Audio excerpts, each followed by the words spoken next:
Hello, this is Mike, NoStressMike.com. I thought what I'd do is I want to clarify some of the terms that I use, and I'm you know, if you haven't figured out by now, I'm not a perfectionist. I'm not I don't, what I do in my videos is I make people think. And we do the same thing when we sit around here in the evenings out here in the garage, and people will see us and they'll stop by and we'll start talking. And we talk about all kinds of stuff. And I say, like I said, we're working on relationships is what we're doing. That's basically what happens on this. I try to get people to learn how to make relationships, because it's the people around you that is really important, and if I can give you some kind of ideas, make you think a little bit, hey, I'm doing really good. But I thought I better explain some of the words and some of the stuff that when I talk, this is what I'm talking about. And because I say, I'm sure it's not according to the dictionary, my words aren't right, and I say, I really don't want to get in an argument about, terms, saying the right word and all this kind of stuff. But I say, that dyslexia thing kind of really, it affects me a lot in many different ways. And that's why my vocabulary isn't really big. I try to stay with small, simple words. Communications means to understand what the people are saying. Not necessarily word for word, but the point that they're trying to make when somebody says something. That's the way I do things. And so this is what I want to talk about. Okay, well, and so I'm on all different kinds of stuff. And one of the things is I don't like the word patriot. And the reason is it's been given such a really weird meaning. In other words, all these militia guys, they're trying to play army. They're all running around. They're patriots, So then that makes people think that you need to have a gun and run around and do stuff like that. And you know anything about me? My three-man militia, about this much has to do with running around with guns. And the rest of it is all the support that we need as strong individuals. That's another thing I wanted to talk about too.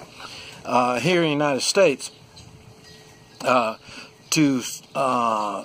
prosper and make our lives good is we can't do it by ourselves. We need others.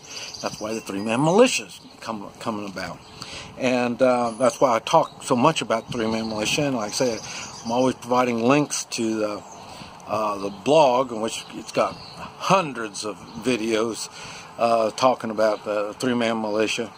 And then, matter of fact, that if you scan around in that blog, you'll see all kinds of stuff. I mean, tomahawk, how to use tomahawk, and just all kinds of stuff. And so patriot, I try not to use it that much. But what I do say is true American. And that's because the true American, I'll tell you, a true American has got, is aware and understands Christian values. I don't say you got to be a Christian, because I know a lot of people that aren't Christians, and they're good people. And their value system, it may not be based on Christian values, but there's a lot of religions that they do have values, and they do resemble Christian values. So you have to understand Christian values. And it's the same thing with morals. Many people have morals, and they may not even have a religion, kind of like me. I'm not part of an organized religion kind of thing, but I live my life on morals. Why? Because I'm not a lawyer. I don't understand all the laws. So I've got to live my life morally. And so that's a big thing. And as living your life morally, you have moral responsibilities. We talk about that all the time. And then there's the Constitution. The Constitution, the United States Constitution, is what makes the United States. Without that, we don't have a United States. That's why I get highly irritable about the Second Amendment, attacks on the Second Amendment. I mean, we already lost the First Amendment. We don't have free speech. That dumb political correctness crap done took care of free speech. People can't say what's on their mind anymore. And I'm not saying you're right or wrong on your mind, but you can't even speak it. And so that's why and the only thing we got left is our firearms. And like I say, so anybody that attacks the Second Amendment or any part of the Constitution, they're not true Americans. And because there's a lot of people that are born in America, and they are American citizens, but they're not Americans. They don't have the soul and spirit in them. Now we're right back to what I was talking about, individuals. The United States is made up of strong individuals. We're not a collective. The collective is communist, socialist, New World Order stuff. That's snowflake stuff. You know, when they know what's best for you, that's not a good thing, because they just missed out on personal responsibility, in which you have personal responsibility when you're an individual. Okay. Got to get all that out of the way. Now, on firearms. I noticed lately, I've been saying carbine type. And the reason I'm saying carbine, because snowflakes call carbines assault rifles. Yeah, like try getting. You're going to find out what assault is when somebody comes at you with a 308 or M14, a battle rifle. A battle rifle is full size. That sucker is heavy, big. They can beat down doors. They can crack your skull just by using it as a physical club. But like I say, the bullets are more powerful. I mean, that is an assault, man, when you come after him with that. So, but like I say, that's a battle rifle. That's a big rifle. These ARs, AKs, I'll tell you, you getting them. You can tell the difference when you are in a gunfight and somebody's using 308 type stuff or bigger, and that's coming at you. And like I say, 223 and 7.62 but 39 AK and ARs. Those are minimal once the bullets are flying, man. Because I'll tell you, the big bullets are the ones you got to really watch out for. So, and that's the battle rifle. Talked about, and that's what I'm saying. I really don't talk that much about battle rifles because my specialty is close. My specialty is self-defense. You don't do self-defense with a battle rifle. I do have battle rifles. I do know how they work. Snipers will use them. But like I say, I understand how it works. But like I say, I don't like carrying them. They're heavy. The bullets are heavy. Everything about them is heavy. So normally I shy away from them. Okay, now carbines. Now that's another story. That's the AR and the AK and these type of stuff. These are things you can carry. You can walk around and carry them with you. I say I was one of the last of the old corps in the Marines. We carried M14s. I'm not talking about in Vietnam. I'm talking about before Vietnam. We carried the M14s. We did watch on carrying M14. You carried that sucker around. That is heavy. So that was the advantage of the AR. When you're carrying that, the ammunition's lighter, the gun's lighter, and this type of stuff. So, and I say, so those are more of a carbine type, if you want to call it a battle rifle. It would be a battle rifle, but a carbine type.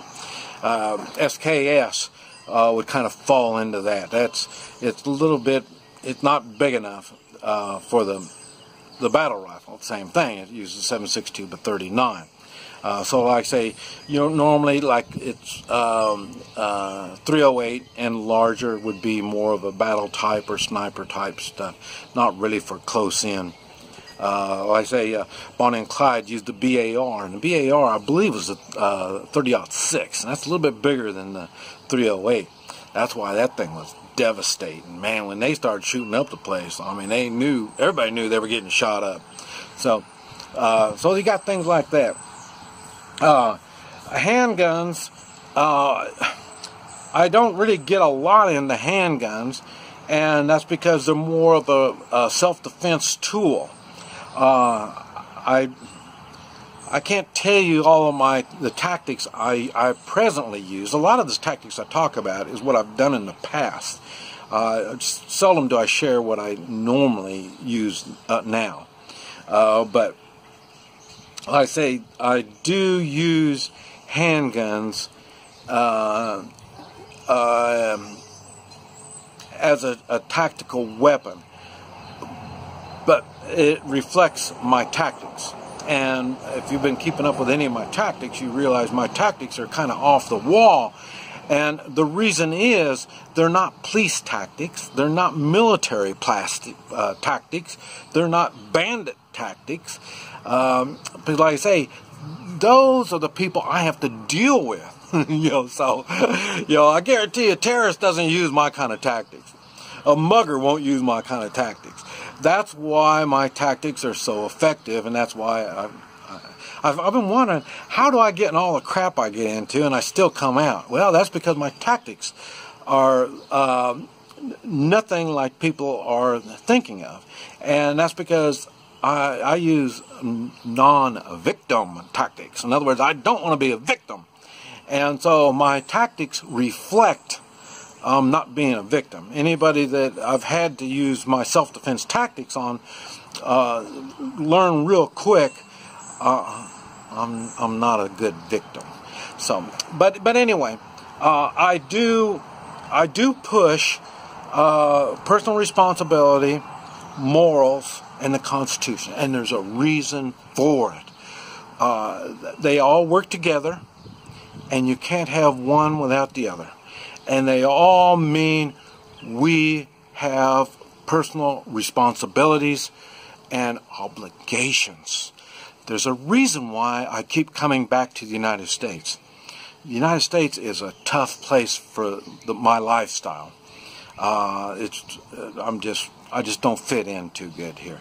That's why I go to all these other countries. But I do have obligations here. And we the people, we all have responsibilities. This is Mike, NoStressMike.com.